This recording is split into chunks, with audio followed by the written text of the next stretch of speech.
Salut Manu, tu es responsable de Young Caritas France et je me réjouis que tu aies accepté de répondre à quelques questions aujourd'hui, surtout dans cette période un peu spéciale du Covid-19.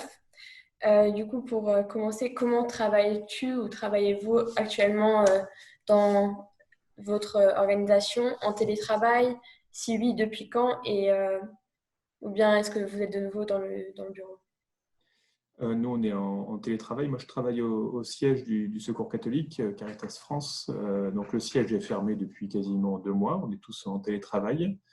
Au niveau des délégations, donc au niveau des diocèses, la plupart des collègues sont en télétravail avec une fois de temps en temps une possibilité d'aller sur le terrain pour des distributions de chèques services, de soutien alimentaire, etc. Mais la règle générale, c'est quasiment que du télétravail. Ok, merci.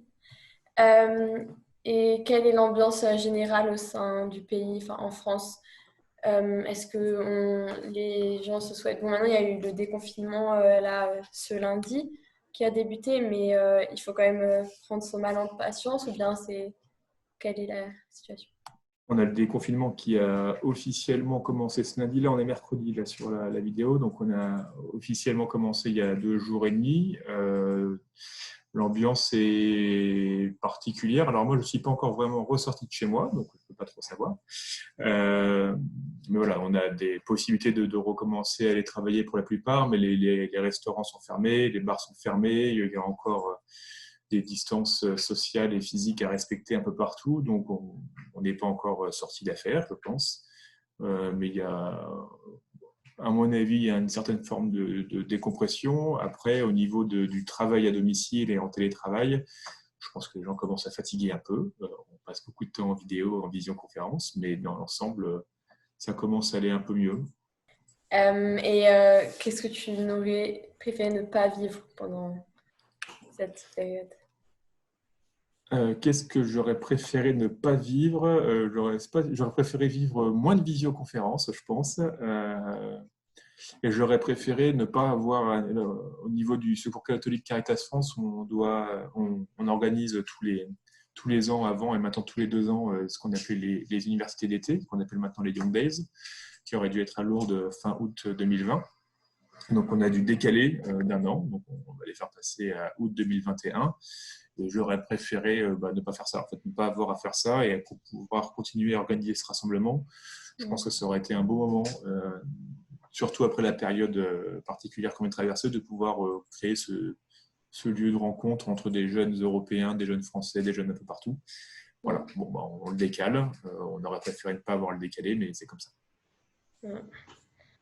Ah oui, du coup, pour continuer sur cette lignée, comment est-ce que tu penses que la société va évoluer suite au Covid? Alors, si on est très optimiste, moi j'espère que ça va faire changer des trucs. En France, ça fait, avant le début de la crise, ça faisait quelques mois quand même que le personnel hospitalier était en grève, demandait à avoir plus de moyens, etc., qu'on arrête de fermer des lits, la réforme des retraites pour prendre soin des personnes âgées, etc. Donc il y a un certain nombre de trucs qui étaient en mouvement, même au-delà de la question des gilets jaunes. J'espère que ça va permettre de faire qu'on se rende compte qu'il y a des métiers qui sont sous-estimés en France. Enfin, pour le moment ailleurs, c'est aussi, probablement ailleurs aussi.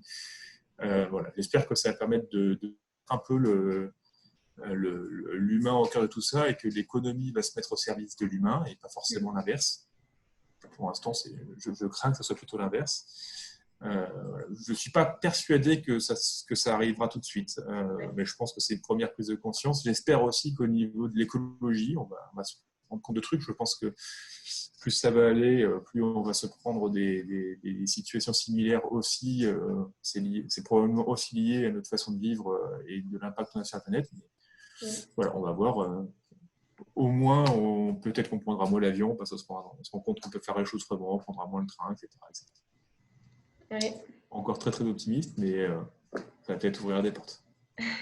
oui, mais je pense que dans ce genre de situation, il faut être un peu optimiste. Euh, et oui, que penses-tu qu'on racontera dans 10 à 20 ans sur cette année 2020, sur ce début d'année 2020?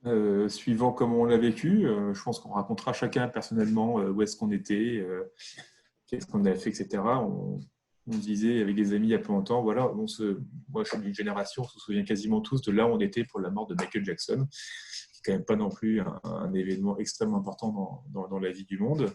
Donc on se souviendra de où est-ce qu'on était, de ce qu'on faisait, s'il y en a qui se sont mis à un truc particulier, à la couture, au yoga ou je ne sais pas quoi.